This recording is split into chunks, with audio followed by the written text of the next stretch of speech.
Shalom lekulam. Welcome once again to our weekly limud. I hope everyone is okay and Shabbat was okay. Baruch Hashem, with us here, Shabbat was okay.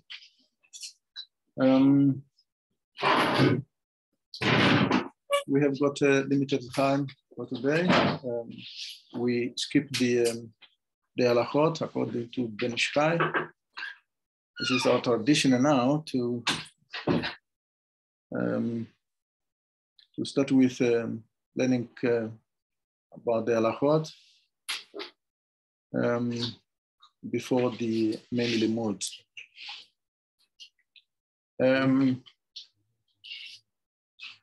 Last week, we talked about, not that we talked about, we learned from the letter of Ramban, not Rambam, but Ramban, a letter to his son. When you look at the nature of this letter, Ramban, being a Kabbalist, one of the Kabbalists, hidden so many secrets in his Torah, in his letter to his son. In this letter, the main theme of his letter is about midot. It's about moral values and ethics that he encouraged, instructed his son to pay much more attention.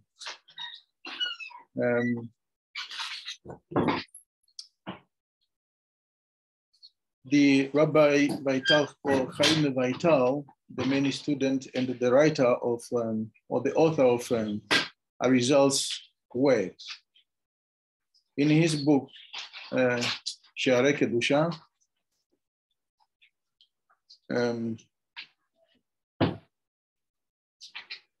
he mentioned about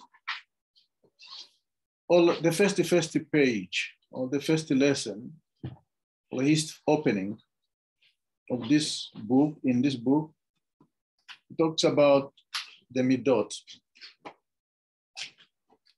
and they even went as far as saying it doesn't matter how much Torah knowledge you acquire, without refining yourself, meaning without refining your way of either speaking, either way of conducting, behaving, either way of doing everything that we do in this life, it is as if you did not learn Torah. But we can go further than that, it becomes Chilul Hashem for someone to say, I acquired much of Torah, but the behavior do not commensurate with what one has learned. So, shalom, tzaddikim. Here we have got who? I don't know. The name just disappeared. Okay, no mind. So I have taken upon myself to go through with you on this book of all the letter of Ramban. The author, the translator provided also a number of sources on this book or on this letter. Also divided this letter into portions. And we go according to these portions. according to the arrangement, how the book was arranged. As they say, liat, because the more simple the language is, the more deeper the mystery, or the mystery is hidden in it. Doesn't matter truly how eloquent you are, how smart one think he is.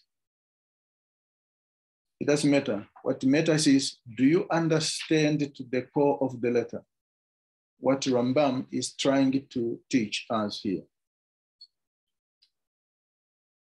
Now, previously, we paid much more great emphasis on the mission of a Jew, that among and the only mission we have is repairing all tikkun olam. I don't know what's happened here. What really happened here?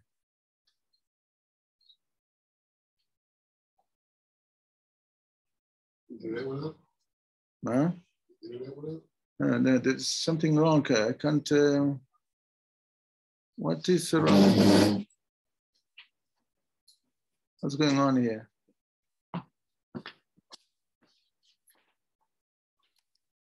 Just like that? Okay, that's it. Tadaba. Sadiq.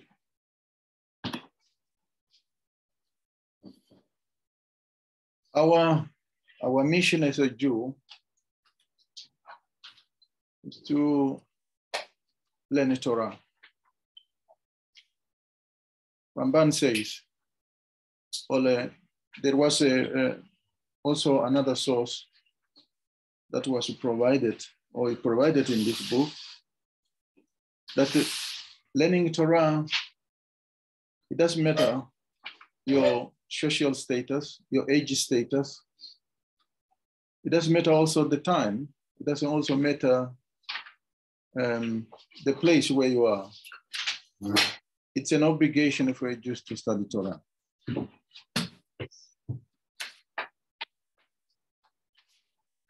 And before we get to this letter, or portion 1, I also brought a pasuk. I wanted to start with a pasuk in Tehillim. Pasuk Tehillim 34, and the pasuk 13 to 14.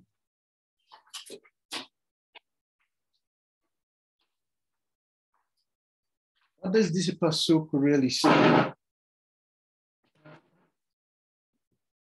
It starts with saying, who is a man who desires life?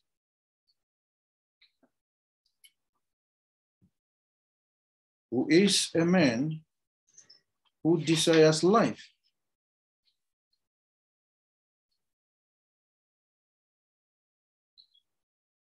Who is a man who desires life? Who loves days of seeing good? Number 14. Guard your tongue from evil, and your lips from speaking deceit.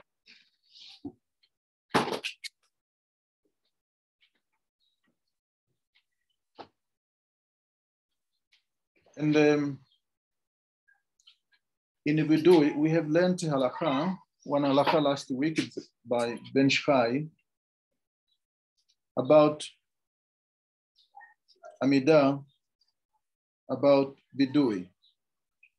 And in one of those halachot, he led us into the type of Vidui, the confessions, meaning the confessions that we make.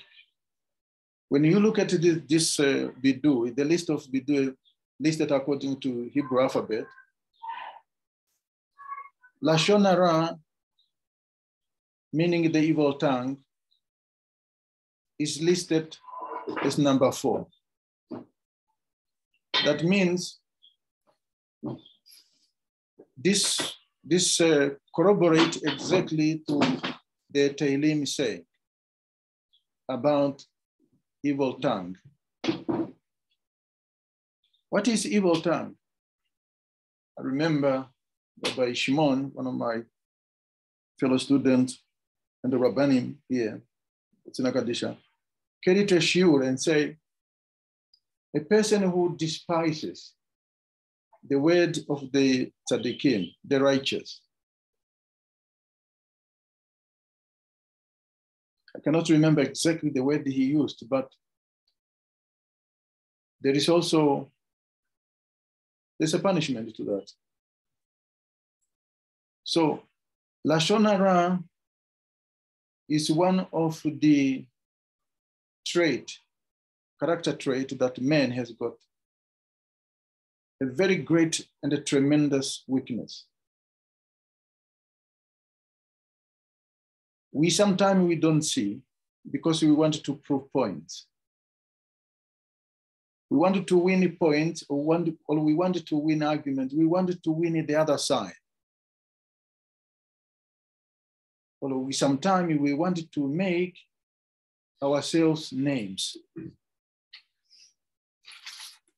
And we end up encroaching into Lashon Hara, evil tongue.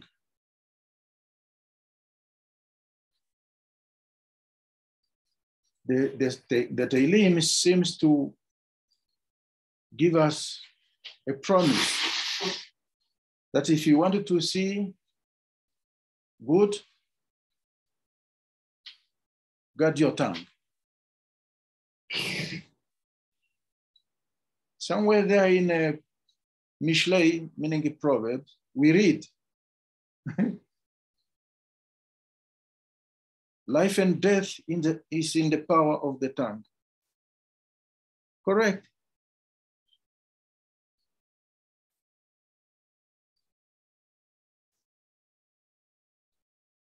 Beer shell. What is this now?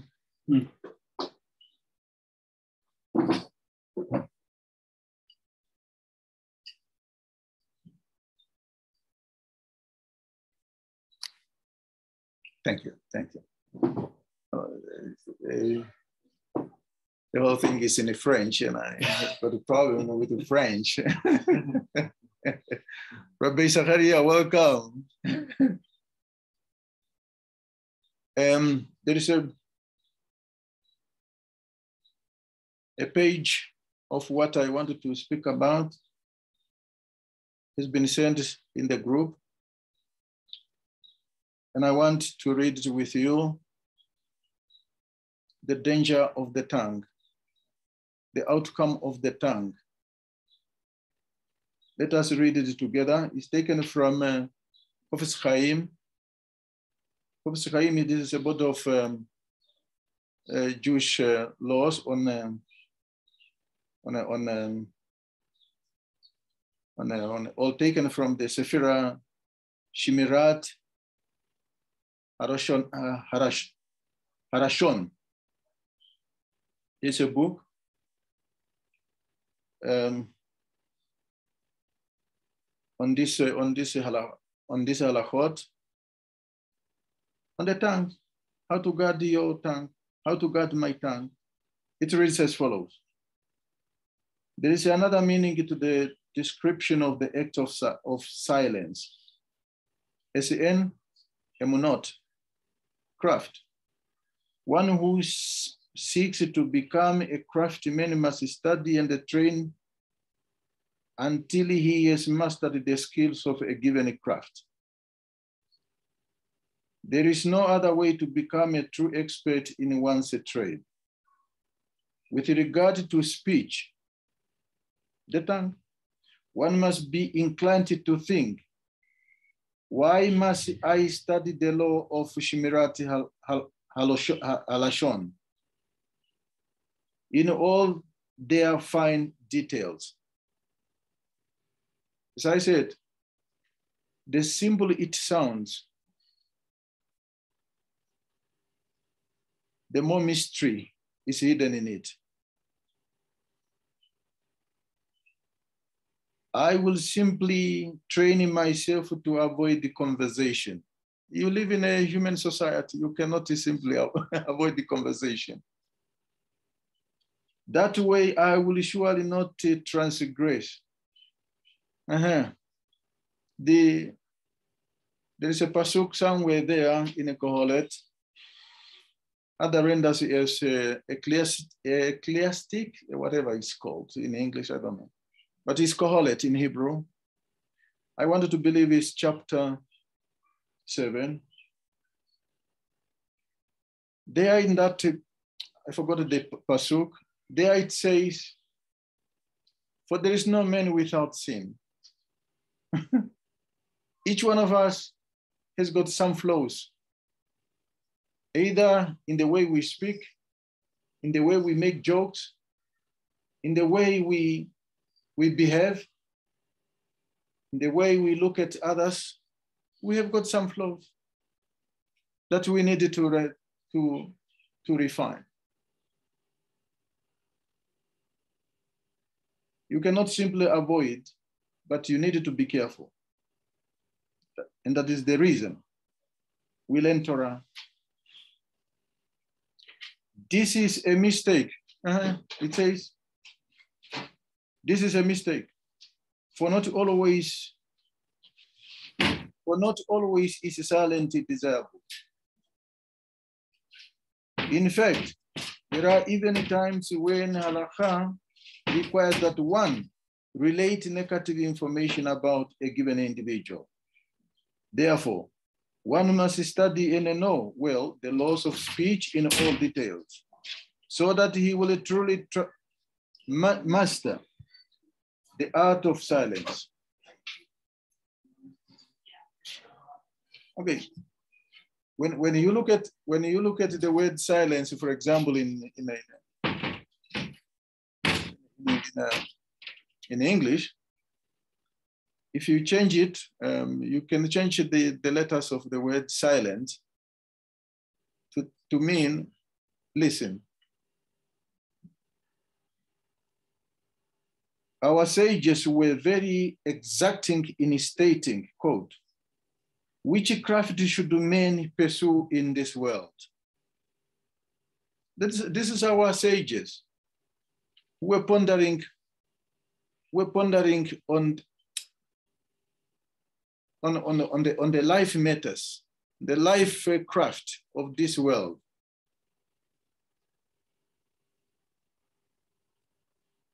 And they went on. For one might mistakenly think, it has been my way for many years to be careful in avoiding forbidden speech. I have more experience in this craft, meaning in speaking using the tongue, than a real craftsman has in his particular expertise. Shimirat halashon is by no second nature to me. There is no longer any need for vigilancy. To preclude this false notion, if you fall into this category of saying, no, I will keep silent, I will not speak, all I mastered it.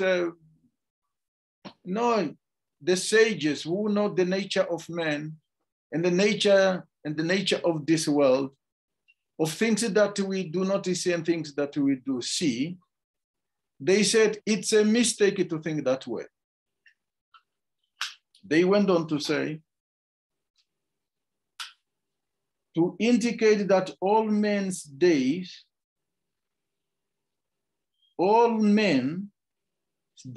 in this world, he must be alerted to pitfalls of forbidden speech. All men's days in this world, they cautioned, all men's days in this world must be alerted to the pitfall of forbidden speech. What are those forbidden speech? The page that was not sent to you of the same book is page 247. let's judge it together. I mean, let us read it together. However, if Hashem will judge the person with compassion and seek to find him meritorious, the sum of his good deed will remain intact. Moreover, if the person will merit the full measure of Hashem's attribute of compassion, then the sum of his sins will be diminished. For many of them will be found to have been carried out unwillfully, or will it be attributed to some outside factor for which the sinner will not be held responsible. In summation, heaven has infinite ways through which to find any individual materials. Through such consideration, the individual's good deeds will outweigh his sins, thus granting him the eternal status of a tzaddik. The way in which heaven judges an individual is reflective. What does that mean? We'll see. It's reflective of the way in which that individual acted toward his fellow on this earth. It is his way to judge others. If it is his way to judge others favorably, then heaven will judge him favorably. However, if it is his way to view others critically and to express his view to others, then the heavenly angels will speak of him in the same manner. I remember a couple of years ago when I came across this, I was afraid. I was afraid, and I'm still afraid, to render judgment. Yes, at times it comes, but I tremble. How did I come across Rabbi Nachman? He said, he brought a scenario of all the case, all of the incident of David Melech and the prophet Elnatan. We know what happened, the incident of David with the wife of, is it Uriah? Mm-hmm. The Hittite. The wife is called Bathsheba.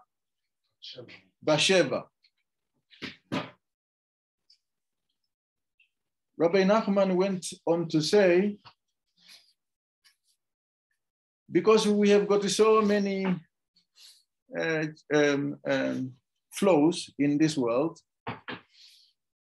meaning we commit sins, commit averas, we are being judged. We are being judged every day. Every hour, we are being judged. But the verdict of the heavenly court, we are hardly, or Rabbi Nachman says, we are being consulted before the verdict is given. How is it given? You will be brought face to face with the situation, the same situation your fellow was caught in.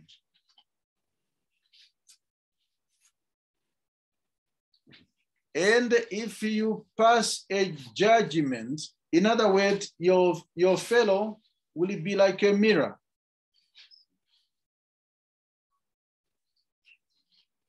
The same situation that your fellow happened to find himself or herself in is the very same situation in which you have committed avera, even if you do not remember.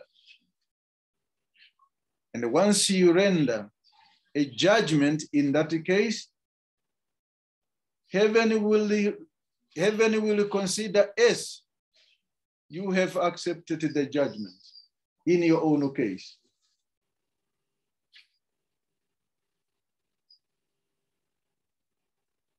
That's why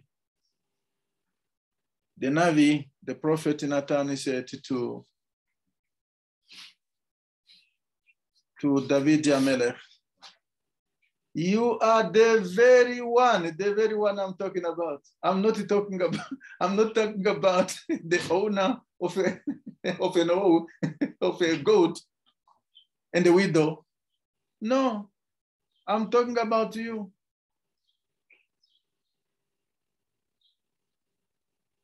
It's for that reason, Rabbi Nachman went on to say, we must be careful to render judgment in the cases that we come across in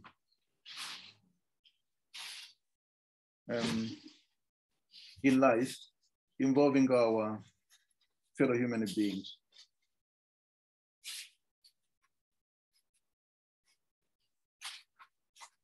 Thus, one must always bear in mind that at the moment when he expresses a judgment on his fellow's action, he is determining the way in which he himself will be judged by the heavenly court.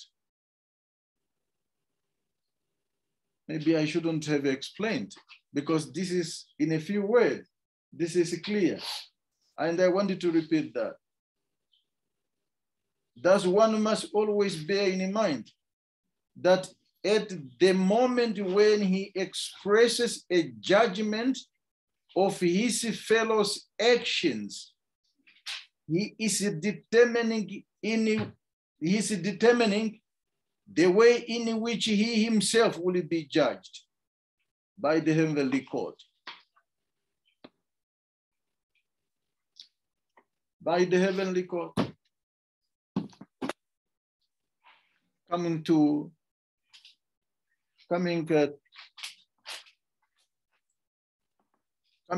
portion 1 in a Rambam's letter to his son, which bears many similar aspects to what we have read in guarding your tongue. In this portion, it reads as follows. I read it in Hebrew first and translate it. Well, there's already a translation here. Titnaheg tamid ledabel kol devarecha benachat lechol adam uvechol et. What does it say? Accustom yourself to speak gently to all people at all times. So you are not relieved. To all people, it says to all people, even your kids. There is an expression in the world, family. What is that expression? Familiar.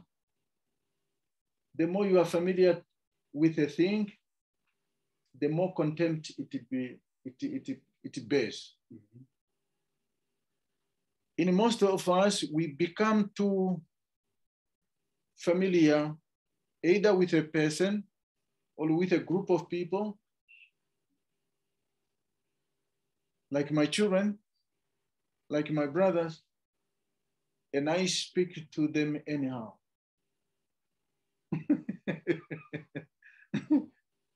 Here in this, Rambam says, to all the people. Did he say all the people? Did he say all the people? Yeah, he said all people, not all the people, all people. In other words, you and I being a Jew, we must be careful to speak about even non-Jews, which is more always the weaknesses in religious circles. It doesn't matter whether you are what, Christian or whether you Jew, a Jew is more even discharged with this responsibility. Be careful, because you were like a Rabbi Kaplan, one of my rabbis in a Machon Meir Yeshiva. He said, do not discredit them, because you were brought into the world occupied by them. And I learned from Rabbi Pinchas, my current Rosh Yeshiva. Somebody brought this is a fruit.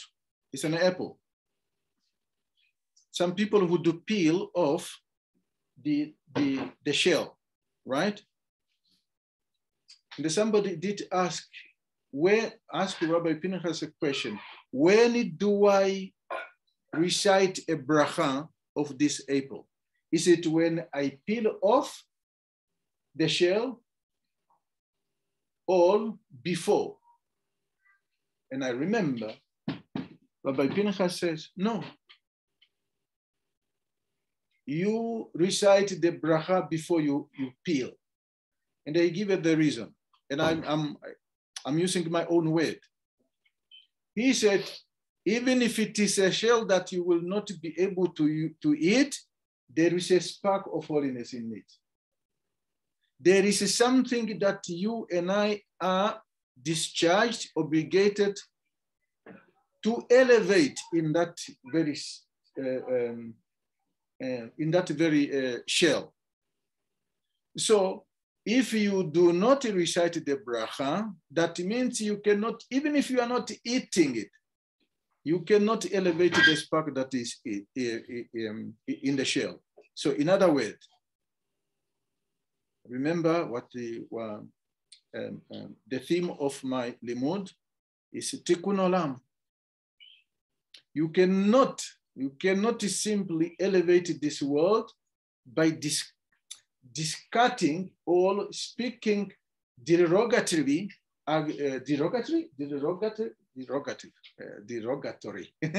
Use derogatory language against certain part of creation. You and I are limited in seeing things, but those above the human realm, they see. And the Baruch Hashem, they have written books for us who have not reached their level, but B'ezrat Hashem is the goal to reach there. They have written for us and said, no, speak it gently. Speak it gently to all people. What does it mean really speaking gently to people? In other words, do not shout. That's the only simple word I could use. Do not raise your voice on any person. It's a tendency among human beings that when you are engaged into a discourse, into havrtot, into differences of opinion, when sometimes you wanted to impose your own way of reasoning, you raise your voice to the top of your lungs. Here, Ramban says, no, speak it gently. Speak it gently to all people. And he says, at all times, it doesn't matter what time or when, but at all times.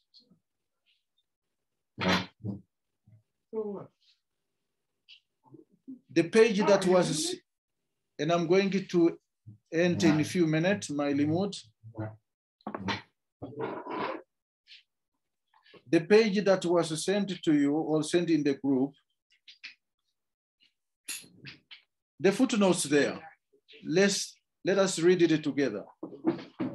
From this opening remark of the Rambam's letter, the teachers of Musa movement, the name was given a Bono, Shelolam. It's another one of the sources. Derive important lesson on how to maintain one's equanimity and the peace of mind under all the circumstances. What does it mean? It's a kind of a word that you don't find it in a very daily English use, but it means calmness. In Hebrew, it's benachat. What does it mean to be calm? And when do I become calm?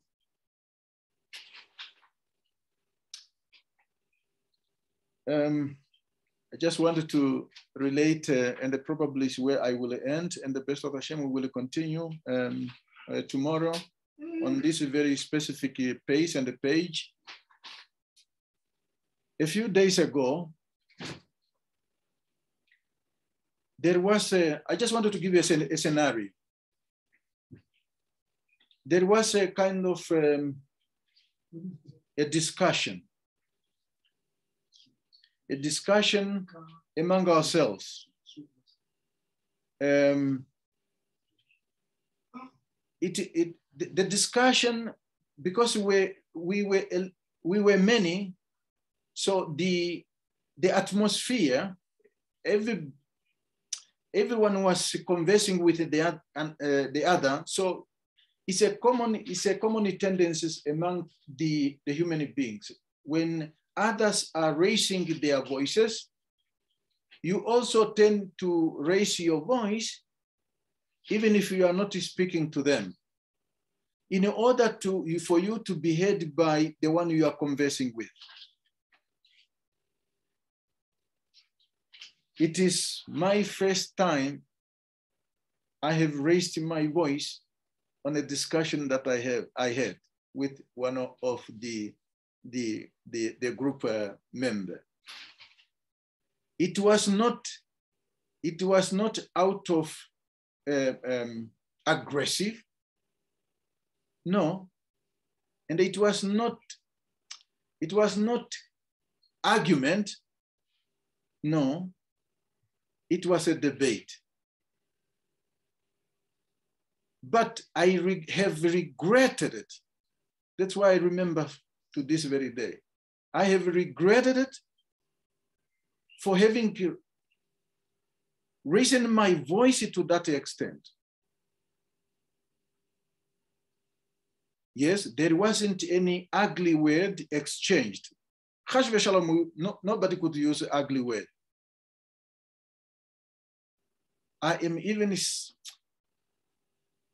I'm too careful even to use the word, pardon my language, stupid. Hardly you hear me using those type of words.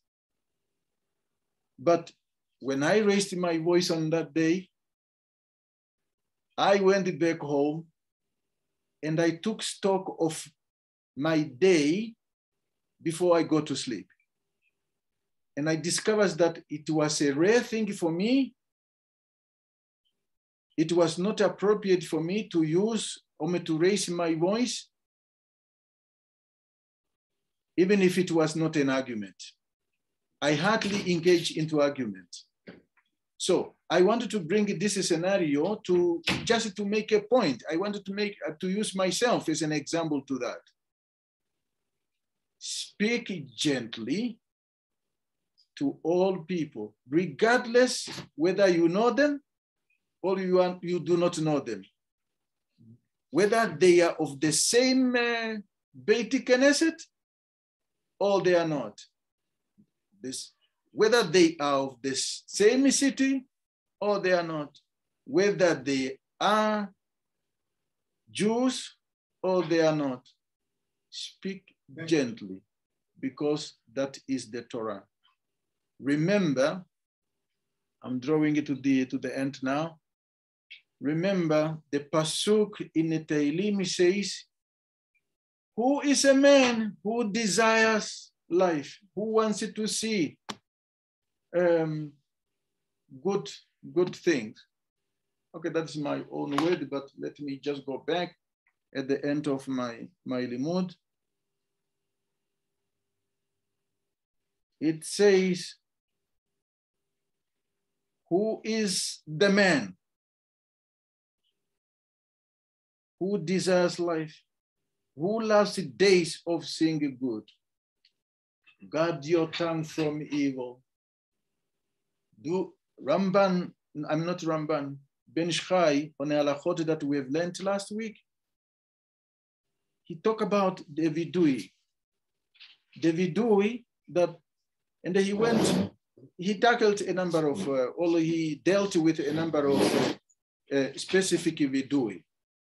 That at times we mislead others.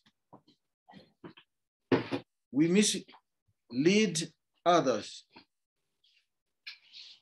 by whenever we passing information. So therefore, Chaverim, it doesn't matter. It doesn't matter how much Torah knowledge we accumulate. We can go to Shamayim and come back like the 4 tzaddikim, the sages.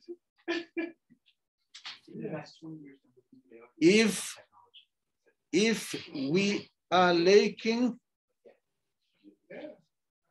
in our midot, because the tongue is much more everything.